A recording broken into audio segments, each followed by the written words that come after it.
Оқушылар, бүгінгі сабағымыздың тақырыбы жануарларды қалай қорғайды. Бүгінгі сабағымыздың мақсаты жойылу қаупі төнген жануарларды қорғау жолдары туралы білетін боласыздар, және де өз өлкенің жануарларын жіктейтін боласыздар.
Жануарлар әлемінен қорғану үшін қандай шаралар жасалынады дейтін болса, олардың бірі табиғатты қорғау туралы заң шығару. Қорық пен қорықшалар ашу, ұлттық саябақтарды құру, жануарларды зерттеп, бұлардың жаңа түрін шығару және қызыл кітапқа енгізу жатады. Қазақстанның қызыл кітабында 40-қа жуық жануар және 58 құс бар. Олар бірнеше санатқа бөлінген. Бірінші санат жойылу қаупі төнген немесе мүлде жойылып кеткен жануарлар жатса, екінші санатқа саны тез қысқарып бара жатқан жануарлар енген. Үшінші санатта сирек кездесетін жануарлар, төртінші санатта белгісі толық зерттелмеген жануарлар, бесінші санатта арнайы бақылауды қажет ететін жануарлар енген екен. Енді осы жануарлар туралы шолу жасап көрейік. Қара дегелек сирек кездесетін құс Қазақстандағы саны 300-дей ғана. Әбілес, бұны сіздер жақсы білесіздер, қар барыс деп те атайды. Тянь-Шань, жоңғар Алатауды және Алтайды мекендейді. Саны 200-ден аспайды. Жылдан жылға кеміп барады. Бұл жануардың қорегі азаюына және браконьерлердің заңсыз аулауынан азайып баратқаны анық. Киік бұл жұқпалы аурулар санының кемуінен әсер етті. Кейінгі жылдары киіктің мүйізі үшін ауланып саны күрт азайып кеткен. Пілмай болса көп аулану мен тіршілік ортасының бұзылуына байланысты жойылып барады. Сабаншы аласа тауды, шөл мен даланы мекен етеді. Браконьерлердің заңсыз аулау салдарынан азайып кеткен.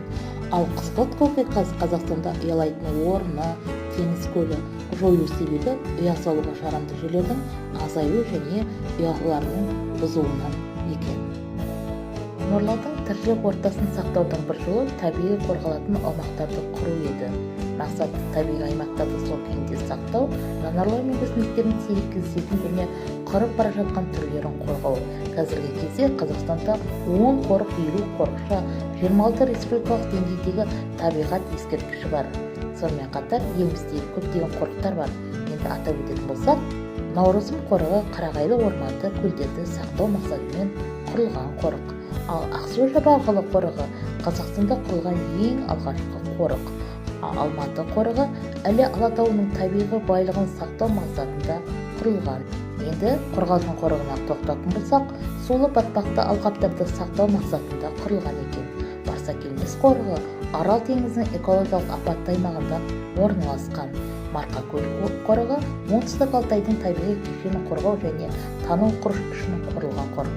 Сонымен қатар елімізде Үстірт, Алакөл, Батыс Алтай, Қаратау сияқты көптеген қорықтар бар. Қорғалатын табиғи Оқушылар, жеке жүйесін қандай мүшелер құрайды? Жауап береді. Айзере келе ғой.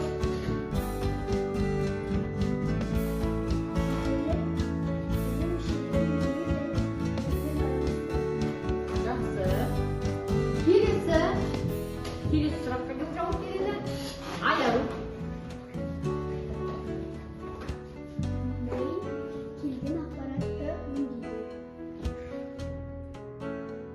Жақсы.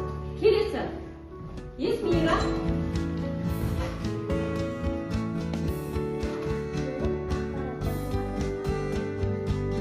Жақсы. Ал енді балалар, сендердің берген жауаптарыңды тексерейік.